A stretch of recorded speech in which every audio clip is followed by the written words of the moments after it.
Mga kababayan, hatid sa inyo ng Cagayan Valley Medical Center ang mas mabilis at mas maayos na paraan ng pagpapa-schedule ng inyong consultation sa pamamagitan ng online appointment system.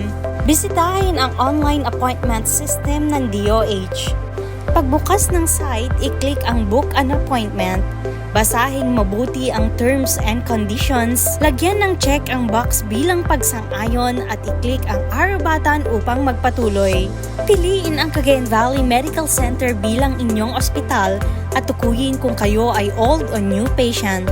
Pumili ng araw at oras ng naaayon sa inyong availability. Siguraduhin punan ng kumpleto ang lahat ng hinihinging impormasyon ng pasyente. At pagkatapos, i-click ang Submit button. Huwag kalimutang i-screenshot ang inyong appointment schedule. Serbisyong may malasakit para sa bawat Cagayano.